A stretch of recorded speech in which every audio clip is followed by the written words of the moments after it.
હોળીના 8 દિવસ અગાઉ આ તમામ લાકડાઓને એકઠા કરી અને ચોકમાં નાખવામાં આવે છે। તે પણ ઘણું મુશ્કેલી ભર્યું કામ હોય છે। સર્વપ્રથમ માં હોલિકાની પ્રસાદી તૈયાર કરવામાં આવે છે। ખાડો કરી અને એક માટલામાં કઠોળ પાણી અને નમક નાખી અને એની પ્રસાદી તૈયાર કરવામાં આવે છે। ત્યારબાદ એની ઉપર છાણા ગોઠવી અને પછી લાકડાઓ ગોઠવવામાં આવે છે। ટ્રેક્ટરની મદદથી હોળીને ઊભી કરવામાં આવે છે। તેમાં પણ ઘણા યુવાનોનો સાથ અને સહકાર હોય છે, એમ કારણ કે વજન ઉઠાવવાનું કામ ઘણું મુશ્કેલી હોય છે।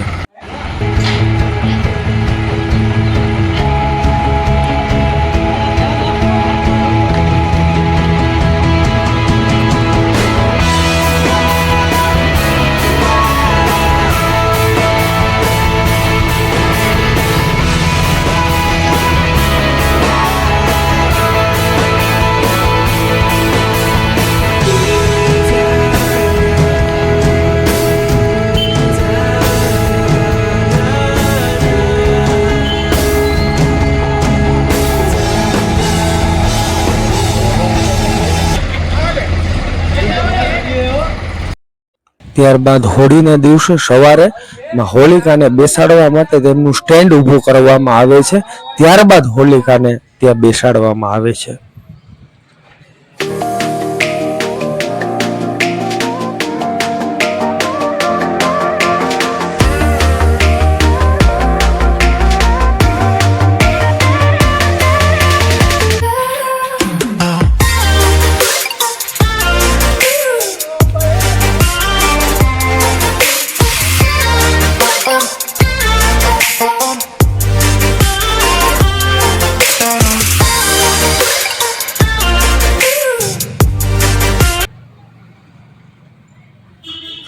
ત્યારબાદ હોળીને શણગાર્યા પછી ફરતી કોર એમને સરસ મજાના રંગો પૂરી અને એમનો આકાર દેવામાં આવે છે। હોળીને સજાવવામાં આવે છે।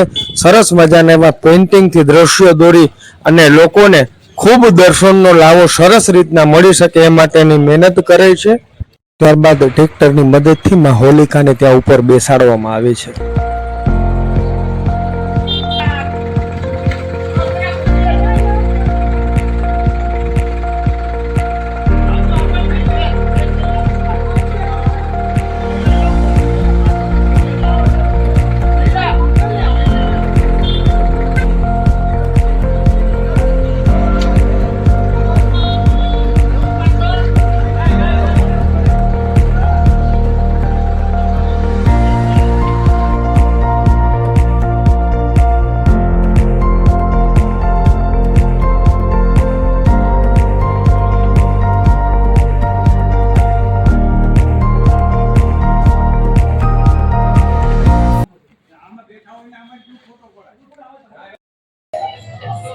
તો નમસ્કાર મિત્રો, ફાઇનલી આજે આ દિવસ આવી ગયો છે જેની આતુરતાથી આપણે રાહ જોતા હતા। એટલે હોળીનો પાવન પર્વ છે આજે અને લોકોમાં પણ ખૂબ મોટો ઉત્સાહ જોવામાં મળે છે, કેમ કે હોળી વર્ષમાં એક જ વાર આવે છે અને પ્રાકૃતિક હોળી બાજુ હવેના લોકો વરિયા છે અને બહુ સારી વાત છે કે ગોબર ના છાણાની હોળી થવી જોઈએ અને આંબાના ઝાડે એટલે કે લાકડું સૂકું જે કપાયેલું હોય એમની જ હોળી થવી જોઈએ। ખરી રીતના એ જ સાર્થક પેલા હતું કે જેવા તેવા પણ બધા કચરાઓ ને ઘરનું ફર્નિચર ને એવું બધું નાખવામાં આવતું, પણ હવે લોકોમાં ઘણો ફેર છે। એટલે જેવી તેવી વસ્તુઓ લોકો નાખતા નથી ને પ્રાકૃતિક હોળી બાજુ વરિયાથી ખૂબ સારી વાત છે। રંગમાં એક સરસ મજાનું દિવ્ય અને ભવ્ય સ્વરૂપ જો જોવા મળતું હોય તો લાલજી મહારાજનું આ પટાંગણમાં વર્ષો જૂની હોળી થઈ છે અને એનો આનંદ અને ઉત્સાહ કંઈક અનેરો હોય છે। ત્યારે એવા અમે દિવસો પણ યાદ કરીએ છીએ સાહેબ કે જે વર્ષો પહેલા હોળી આ દિવસે રમવામાં આવતી, ધૂળેટીને દિવસે નતા રમતા, આ દિવસે ખરેખર રમતા હતા અને પાણીવાળા હાથ કરીને જે પાકા કલરેથી રમતા, જે ઘસી ઘસીને ચામડીઓ બળી જતી હતી કૂચેથી, પણ કલર નતા જતા। આ દિવસોને યાદ કરીએ છીએ। ક્યારેક કાળા કિલથી પણ રમવામાં આવતું હતું, આ દિવસોને યાદ કરીએ છીએ। તો જરૂરથી મિત્રો એ દિવસોને યાદ કરીએ છીએ કે સવારથી ચડ્ડી અને ટી શર્ટ પહેરીને નીકળી જતા ને હોળીના દિવસે જ આ કલરોથી રમતા હતા અમે।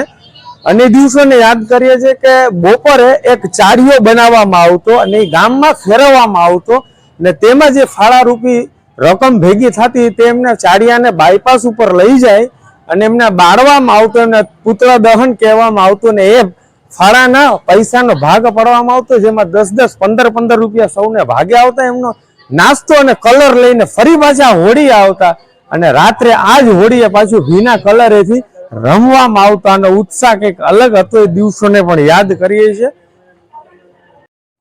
આપ જે દ્રશ્ય નિહાળી શકો છો તે અમારો કલાકાર એટલે કે મનસુખભાઈ વાઘેલા અને મુનાભાઈ વાઘેલા દ્વારા દોરવામાં આવે છે.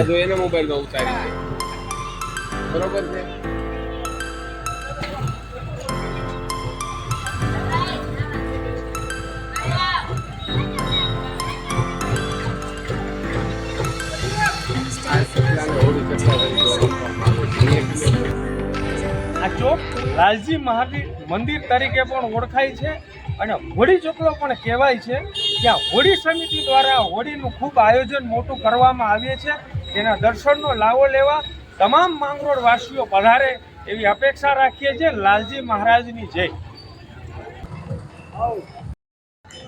તો અમારી બાળ મિત્રોની ટીમ પણ પહોંચી ગઈ છે હોળીનો આનંદ લેવા માટે. અમે પણ આવડા હતા ત્યારે આ જ ચોકમાં નાનાથી મોટા થયા છે અને અહીંયા જ હોળીનો માહોલ સરસ મજાનો થતો એ માયણો છે. ત્યારે લોકોને પણ પૂછીએ બાળ મિત્રો કેવો આનંદ આવે છે. અને માં હોલિકા પ્રહલાદને લઈને ખોડામાં બેસે છે ને તેમને પણ બચાવવામાં આવશે. એ દ્રશ્ય જોવા ચૂકતા નહીં મિત્રો, ખૂબ આનંદ આવશે. અને કાલે હોળીની તૈયારી કલર ને પિચકારી રાખી જ ને તો ભલે કાલે આખો દિવસ રમવાનું છે ને રવાડીમાં પૂગી જવાનું છે. હા તો અંદરની પાવન પવિત્ર ધરતીના નિલેશભાઈ હોદાર પણ અમારી સાથે જોડાઈ ગયા છે. હર વર્ષે હોળી અને ધૂળેટીનો લાવો અચૂક મૂકતા નથી ક્યારેય. ખૂબ મોટી વાત છે કે આટલી દૂરથી પણ અહીંયા આવે છે, એમનો પ્રેમ છે, એમની લાગણી છે એટલે આવે છે. હવે આપણે એમને પૂછીએ કે ખરે ને નિલેશભાઈ અહીંનો આનંદ તમને કેવો લાગે છે, એ બે શબ્દ કયો લોકોને. પહેલા તો જય દ્વારકાધીશ. અહીંયા આવીને મને ખૂબ મજા આવે છે કેમ કે અહીંયા જે રંગોળી પ્લસ જે પ્રહલાદ અને હોલી માતા જે રાખવામાં આવી છે એ ખૂબ સરસ રીતે અહીંયા બતાવવામાં આવ્યું છે કે કેવી રીતે હોળી પ્રગટાવે પ્રહલાદની સાથે થયું હતું. એ ઘટના અહીંયા આવીને જ ખબર પડે છે કે આવી રીતનું થયું હશે. તો ખૂબ મને અહીંયા આવીને મજા આવે છે માંગરોળની ધરતી ઉપર. તો આવી રીતે જ શપથ કરજો અમને અને દર્શનભાઈને. તો જય દ્વારકાધીશ. જય દ્વારકાધીશ. ખૂબ આનંદ આવ્યો નિલેશભાઈ, તમે પણ અહીંયા આવો છો. આપણા બેની મિત્રતાનું બહુ રહસ્ય ઊંડું છે, લોકો નથી સમજી શકતા હજી કે ખરેખર આ બે વ્યક્તિને સાથે કેટલો સાથ પ્રેમ હશે, કેટલી લાગણી હશે. એ તો હું જ જાણી શકું છું નિલેશભાઈ હોદારને કે એમની પાસેથી મેં શું પ્રાપ્ત કર્યું છે અને નિલેશભાઈ જાણી શકે છે કે એમણે મારી પાસેથી શું પ્રાપ્ત કર્યું છે, એટલે આજે સાથે છે. હવે દર્શક મિત્રો આપ જે નિહાળી રહો છો તે ધજાઓ લાગેલી છે. એક આરે 5-7 ધજાઓ આપને ધ્યાનમાં આવે છે. ખરેખર આ હોળીનું મહત્વ અને સાચી આ બધી વસ્તુઓને આપણે જાણીએ તો જ એનો આનંદ છે. ધજાનું એવી રીતના રાખવામાં આવે છે કે હોળી જ્યારે અહીંથી પ્રગટાવવામાં આવે અને હોળીની જ્યારે ઉપર જશે અને ધજા જે દિશામાં ફરકે ને એ દિશા ઉપરથી નક્કી થાય કે વર્ષ કેવું જશે, સારું જશે, મધ્યમ સારું હશે કે અતિ ભયંકર હશે. આ 3 મેન ડિપેન્ડ કરે છે ધજાની દિશાઓ ઉપર.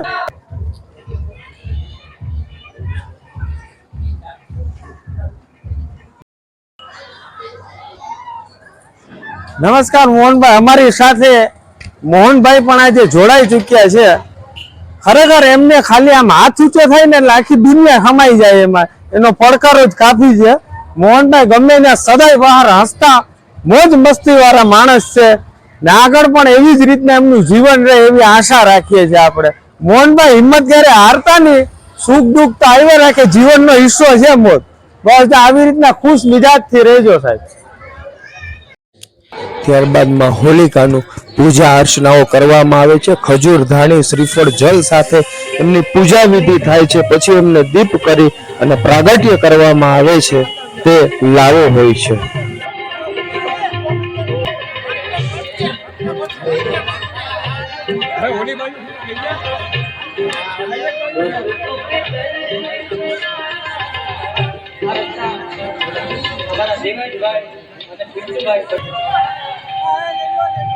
હવે થોડીક ક્ષણોમાં જ પ્રહલાદને બચાવી લેવામાં આવ્યો છે તે સીન આપણે નિહાળી શક્યા છો.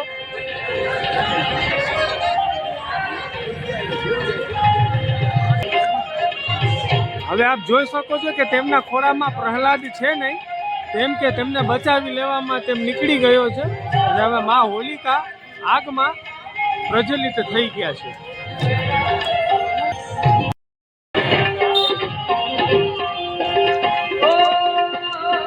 ધજા ઉપર નિર્ણય રહેશે કે વરસ કેવું રહેશે તે નિહાળવાનો પલ છે. આપ જોઈ શકો છો, આપ નિહાળી શકો છો. ધજાની દિશા ઉપર નિર્ભર કરે છે કે વરસ કેવું જશે. આ પહેલાના માણસો કહેતા ગયા છે એ આજે સાચી વાત છે. આની ઉપરથી નકા થાય છે વરસ કેવું રહેશે. ખેતીવાડી વિભાગમાં પાણી સાથે લીલીછમ વાડી રહેશે કે પછી કોઈ દુષ્કાળ રહેશે. આ દ્રશ્ય જોવાલાયક છે. બતાડે છે તો ઉગમણી દિશા તરફ ધજાનો ફરક દેખાય છે. તો વરસ અગ્નિ ખૂણામાં દેખાય છે એટલે વરસ સારું છે એવું લાગે છે. 15 થી 20 મિનિટ જેવો સમય થઈ ગયો છે. હોડી પ્રગટી છે તેને હજી સુધી પાસે કોઈને ચડવા નથી દીધા. એવી માં હોડિકા જબરજસ્ત ઝાડ ઊભી કરી છે કે પાસે એક વ્યક્તિ પણ હજી આંખો ફરવા માટે અંદર એન્ટર નથી.